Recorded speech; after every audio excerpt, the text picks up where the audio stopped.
রোপণ করাটা হচ্ছে একটা সওয়াবের কাজ, কারণ রাসূল সাল্লাল্লাহু আলাইহি ওয়াসাল্লাম তিনি নিজেই বৃক্ষরোপণ করেছেন, বাগান করেছেন এবং সাহাবীদেরকেও নির্দেশ দিয়েছেন বৃক্ষরোপণ করার জন্য। আগামীকাল হযরত মুহাম্মদ সাল্লাল্লাহু আলাইহি ওয়াসাল্লামের সেই ফাতিহা শুভ আগমন দিবস একটু 12:01 শুরু হবে।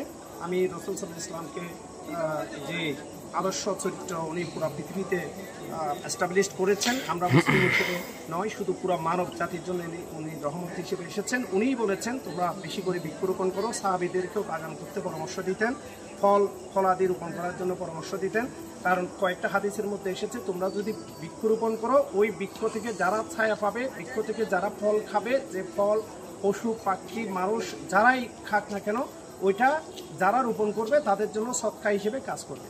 তো এই জন্য আমরা যত বেশি বৃক্ষরোপণ করব তত বেশি আমাদের সওয়াব হবে, প্লাস আমাদের পরিবেশের ভারসাম্য রক্ষা হবে। আজকে মাটি শুকিয়ে যাচ্ছে, গরমের তাপমাত্রা বেড়ে যাচ্ছে, উষ্ণতা বেড়ে যাচ্ছে, বরফ গলে যাচ্ছে। আজকে পুরো পৃথিবীতে আমরা যে নদীর উষ্ণতা বৃদ্ধির কারণে নদীর উপরিভাগ বেড়ে যাচ্ছে এবং পুরো পৃথিবীতে বন্যা এবং বিভিন্ন ধরনের প্লাবন সৃষ্টি হচ্ছে। আজকে বিভিন্ন ধরনের মাটির উর্বরতা কমে যাচ্ছে, ফল ফসলাদি কম হচ্ছে। এই সব কিছুর মূলে রয়েছে পানি কমে যাচ্ছে, পানির স্তর নেমে যাচ্ছে, এবং বিভিন্ন ধরনের যে প্রাকৃতিক দুর্যোগ, এই সব কিছুর মূলেই বায়ু দূষণ সহ সব কিছুর মূলেই কিন্তু পরিবেশ, আর এই পরিবেশের মূল উপাদান হচ্ছে বৃক্ষ। আমরা যত বৃক্ষরোপণ করব আমাদের দেশটা তত বেশি শান্ত থাকবে, তত বেশি প্রাকৃতিক দুর্যোগ মুক্ত থাকবে, তত বেশি রহমতে ভরপুর থাকবে, আমরা সবাই ভালো থাকবো। আর সবাই ভালো থাকার জন্য আমরা সবাই মিলে এই দেশের যে 25% বনায়ন টোটাল ল্যান্ডের নির্ধারণ করা হয়েছে এসডিজি অর্জনে, আমরা সেটা বাস্তবায়নের জন্য সবাই কাজ করব।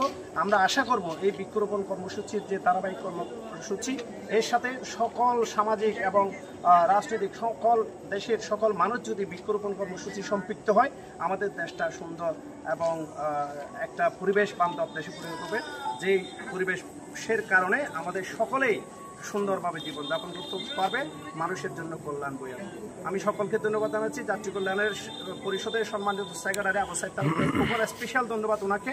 উনি আসলে এই বৃক্ষগুলো শহর থেকে এনেছেন এবং উনি এই বৃক্ষগুলো এক সপ্তাহ যাবত সংগ্রহ করে আগামী শুক্রবার যে কর্মসূচি আছে জালালি রেল স্টেশনে, ওটার জন্য সহ উনি বৃক্ষ কালেকশন করে ফেলেছেন এবং ওগুলো তদারকিও করেন এবং প্রত্যেকটি যোগাযোগ উনি মেনটেন করছেন। ওনাকে আমাদের যাত্রী কল্যাণ পরিষদের পক্ষ থেকে এবং বোয়ালখালীবাসীর পক্ষ থেকে ধন্যবাদ এবং কৃতজ্ঞতা জানাচ্ছি, এবং যারা সহায়তা করেছেন সবাইকে ধন্যবাদ জানাচ্ছি। আর স্টেশন মাস্টারকে ধন্যবাদ জানাচ্ছি, যিনি আজকে আমাদের প্রোগ্রামকে সফল করার জন্য উনি সময় দিয়েছেন এবং সহায়তা করেছেন। Thank you all.